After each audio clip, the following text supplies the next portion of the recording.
That answers your question. Dr. Goldstein, what's your comment on this distillation process and of knowledge and wisdom? Well, one thing, to refer back a little bit to the question about people keeping their education out of the hands of others, it had to do with Dr. Lloyd's observation before that so many entities operate out of the paradigm that knowledge is power, as opposed to that knowledge is to be used for wise purposes.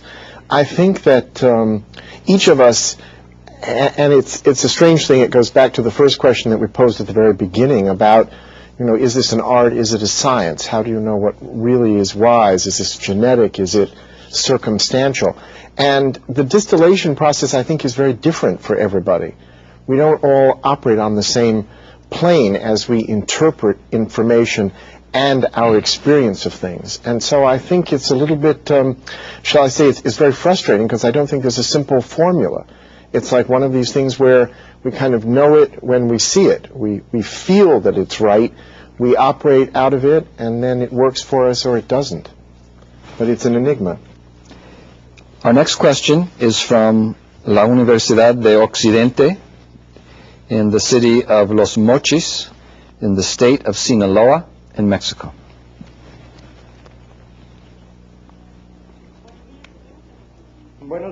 Good morning. Our question is divided in two parts. What factors do you attribute that in modern days cause a lack of wisdom, long-term wisdom? And also, what could we do today to increase the levels of knowledge at our universities and organizations and corporate level? Thank you. Dr. Lloyd, what is it in the modern world that keeps us from being wise? One of the things that we are tending to suffer from is data and information overload. There's a sense in which it's simpler to educate people and teach them about information, perhaps even some knowledge, but when it comes to wisdom, it becomes very controversial, partly because of this point that you don't learn wisdom by being told it. And that's one of the things that happens in educational institutions, is that the students there learn a lot, but it isn't necessarily what the teachers think they're learning. And you find that the whole nature of the relationship between the student and the teaching institution is something that the student takes away a lot from that, often much more than they hear in the classroom. So there is a lot that needs to be done to try to see how some of the more profound issues that society is faced with get a much higher priority on the agendas of learning and education. Dr. Goldstein? Yeah, there's also something about the whole process, I think, that puts an emphasis on the goal. To truly have a kind of wise course of action, you have to have a wise or worthy goal.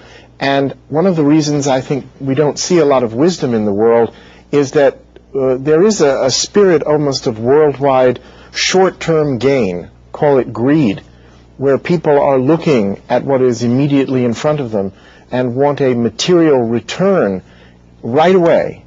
And that has now become a pervasive kind of backdrop to our global communications explosion, thought of in terms of commerce and the dollars, the payoff in what you can come away with, and the examples of multi-billion-dollar worldwide corporations that seem to be operating only for their immediate gratification. Our next question is from Colombia. It is from the Federación Nacional de Comerciantes, FENALCO, in the city of Medellín in Colombia.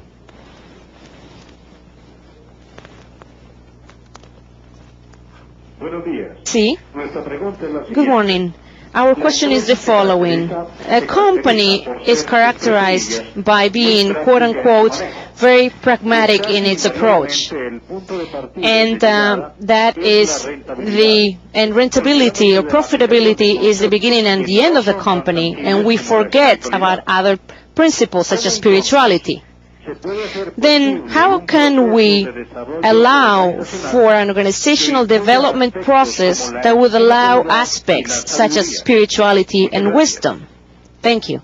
Dr. Goldstein, why don't you follow with Dr. that? Goldstein, Yeah, well, the fact of the matter is that the dichotomy that you have just observed is that a corporation somehow exists in a context outside of human beings.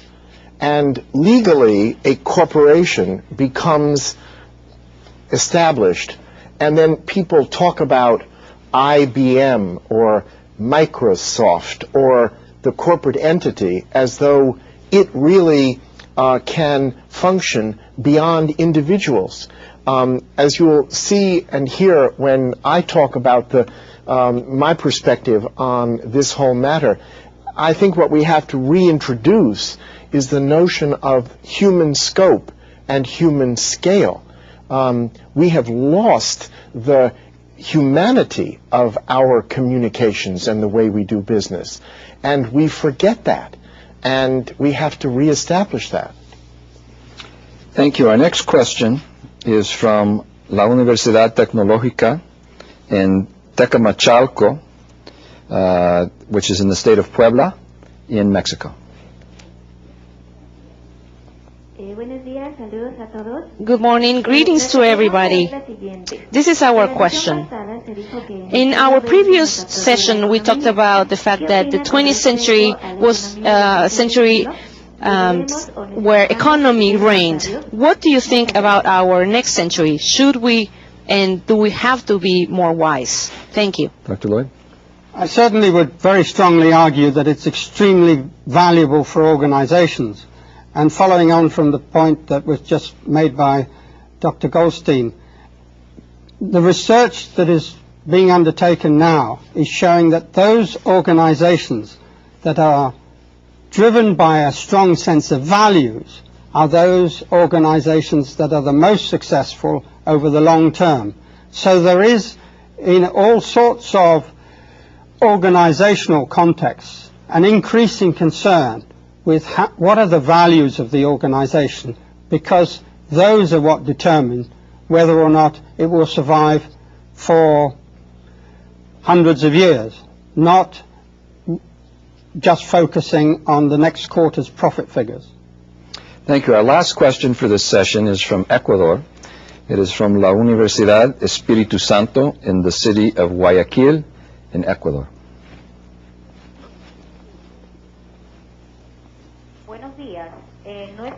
Good morning. In our country, we place more importance to the knowledge that comes from experience, more than the knowledge that you get in the classroom or universities. And if to that we add the values that we learn through our environment, institutions, government, family, how can a citizen in a country such as ours reach wisdom? Thank you. Dr. Lloyd? Well, the key to that is to reflect on your experience and to learn from that experience and to try to share that reflection with other people. That's really what the classroom ought to be about, and that's where it can be helpful, but unfortunately in many cases it isn't. Thank you very much for the excellent questions and answers. During our next module, Dr. Goldstein will identify a number of principles that are as urgent for today's organizations and businesses as they were for organizations and businesses a century ago. In today's environment, change occurs at a faster rate than ever before. How can you be sure that your organization is on the right track? Well, let's take a look at some principles that you may find helpful.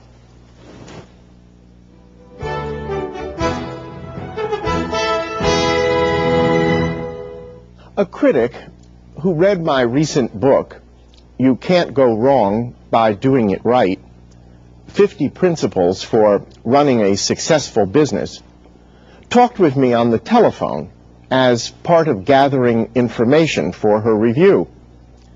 And she started out a little aggressively.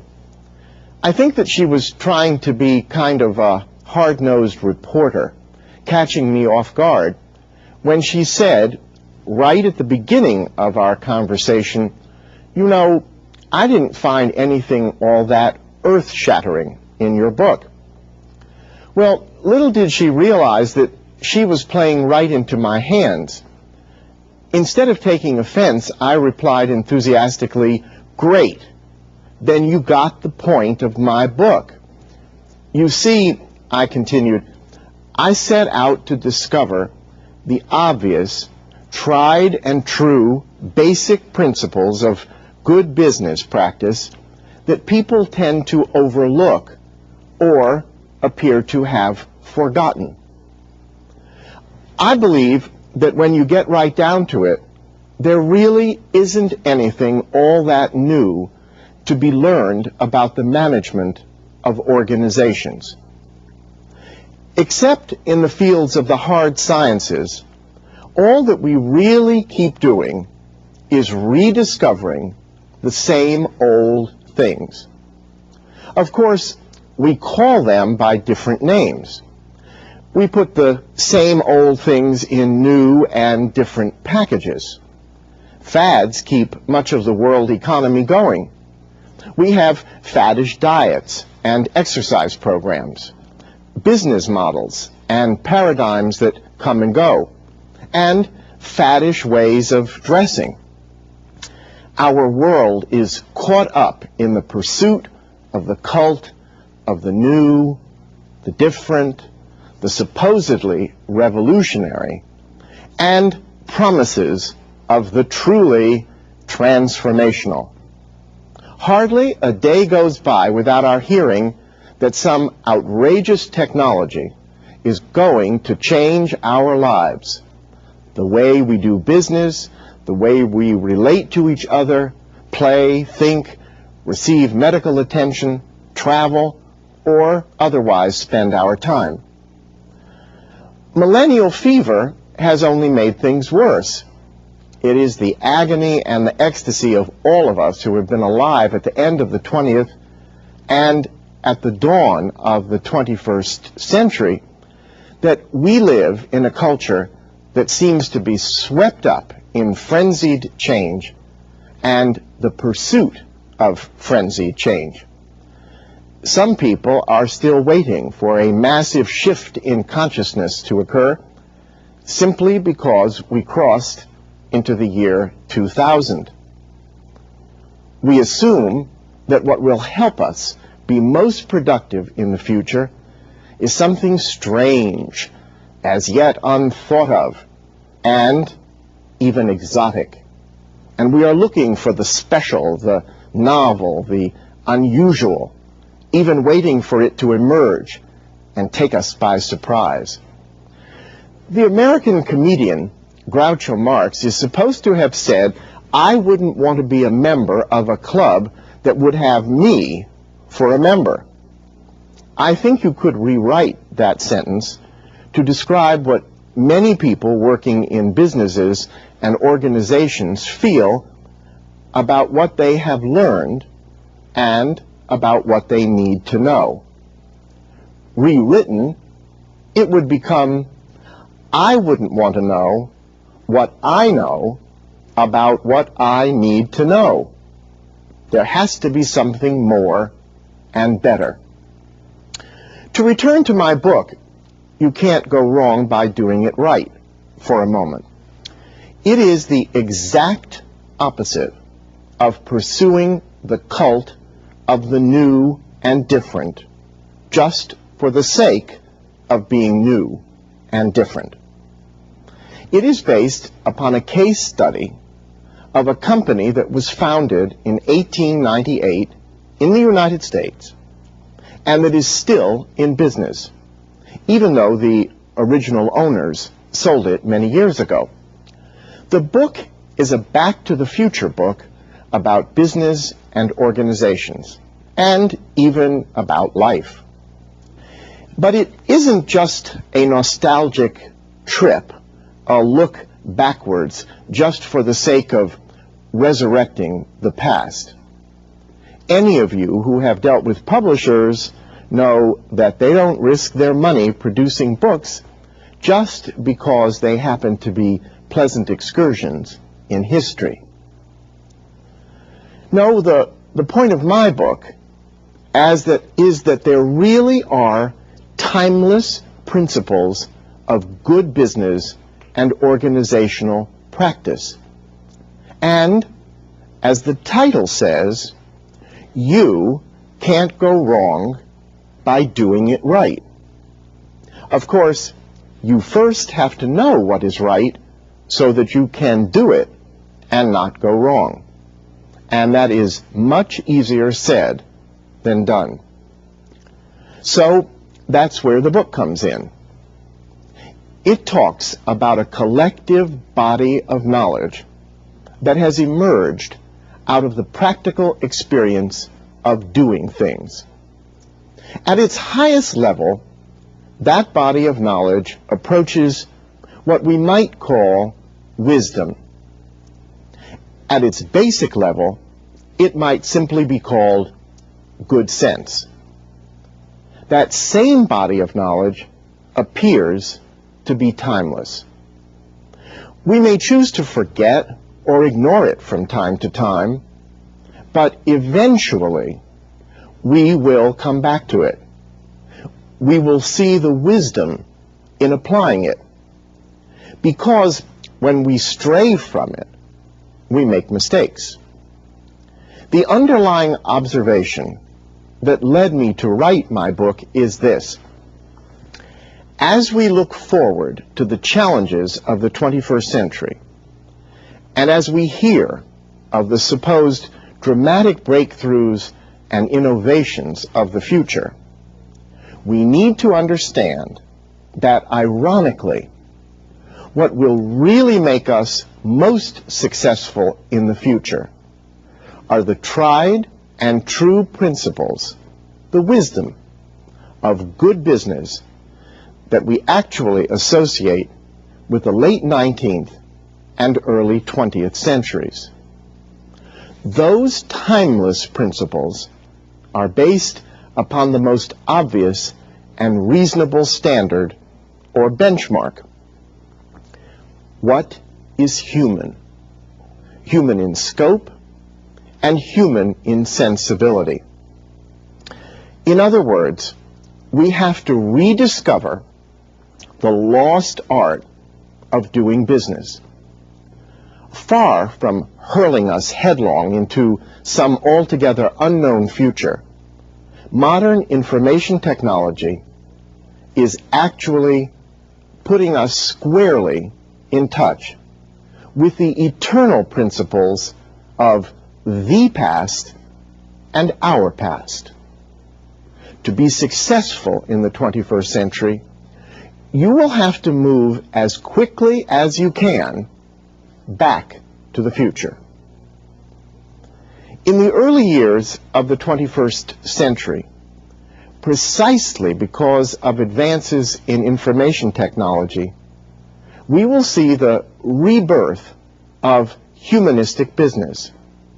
Business that re-embraces pre-industrial values for the information age. Businesses that recognize that they must focus on the individual.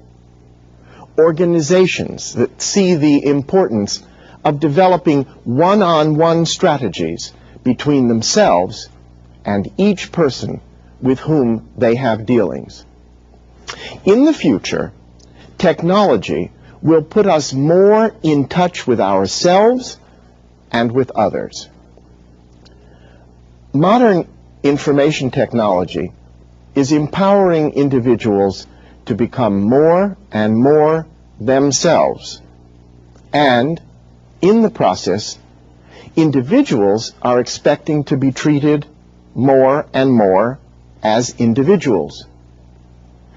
In the future, the goal of the most productive and successful businesses and organizations will have to be to reach people on their own terms. The age of one-size-fits-all is over.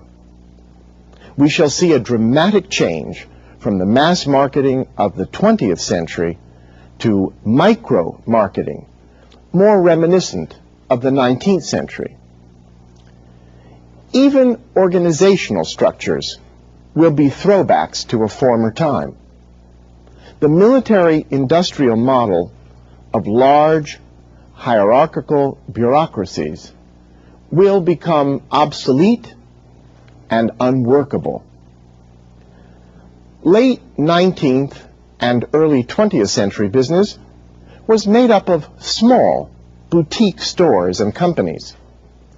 As the 20th century progressed, large, national and global corporations began to develop and expand. They modeled themselves after military organizations. Indeed, 2 world wars were catalysts for their growth and development. In the 50 years since the end of the Second World War, corporations have not only increased in size and scope in some cases, they have even become as powerful as governments in establishing public policy. Centralized and highly bureaucratic industrial age businesses and organizations are often at odds with the interests of the people they serve. And they have been able to get away with doing so because they have enjoyed a near monopoly on information. But all of that has changed and will continue to change. The balance is being righted. The shift from industrial model organizations to information model organizations will precipitate a return to pre-industrial humanism.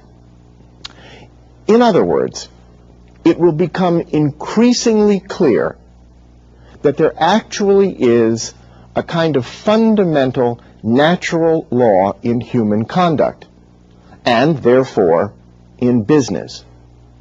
That law is base everything on what is human. If it is consistent with human nature, it is good and doable. If it is within a human scope, it is functional. As simple and obvious as such a perception may be, it is violated most of the time. Take the notion of competition, for example. Competition is good. It keeps people on their toes. It makes businesses seek innovative solutions to problems and find ever better products and services to deliver to people. But cutthroat competition is bad. It is harmful. It strays beyond the human. It is mean-spirited and destructive. It turns the viability of open capitalist markets into an economic jungle. It knows no limits. It violates the concept that we should base everything upon what is human. What nourishes people and enhances their self-expression is good and workable. What inhibits people will not prove workable in the end. Many governments around the world have learned too late the consequences of suppressing people's natural urge to express their thoughts and feelings. Violate the basic principle of humanistic business at your own peril. You may be able to get away with it briefly, but it won't last. What is done on a human scale is wholesome and productive. What is not done on a human scale, even if it briefly appears to be doable, will not survive. Human beings will only allow robots to go so far. The more we progress into the 21st century, and the more our world is shaped by the humanism made possible by information technology, the more the values of the industrial age will appear to have been an aberration from which we are only just now beginning to recover. The most successful businesses, organizations, and people of the 21st century will adopt 8 timeless, pre-industrial core values that validate the human condition as the determining standard against which all activity must be gauged. As strange as it may seem, the more we proceed into the future, the more we shall have to readopt the values of pre-industrial times. The first timeless humanistic value that we need to readopt, and that information technology is helping us readopt, is interacting. This may sound very obvious, but have you noticed that industrial organizations tend to diminish rather than enhance face-to-face communication? Well, typically people hide behind memoranda. They circulate edicts. They think that you can run an organization by broadcasting directives on paper. Well, people need person-to-person involvement. Put a person in solitary confinement for an extended period of time, and you will destroy that person's ability to use his senses. By nature, people are gregarious. To be sure, some people are loners, but the human animal is a pack animal. We naturally move in groups. We seek camaraderie. The first line of a well-known Barbra Streisand song is, "People who need people are the luckiest people in the world." In fact, people who need people are the only people in the world. The most successful businesses and organizations interact with their clients and patrons. They do not pull back from the public. They do not hold their customers at bay. They engage them for lasting relationships, emerge out of their meaningful interchange with people. Far from creating an even greater opportunity for people in organizations to reach vast numbers of people while still being able to hide from their publics, information technology actually is creating a tremendous challenge for establishing meaningful, interactive communication. Most business people welcomed the internet and electronic commerce because they thought that they could advertise and market their products and services to millions of people around the globe. They saw numbers, large numbers of people. They saw email and e-commerce as a way to communicate out, not as opening up a digital two-way street. They never counted on having to answer emails from all those millions of people they reached.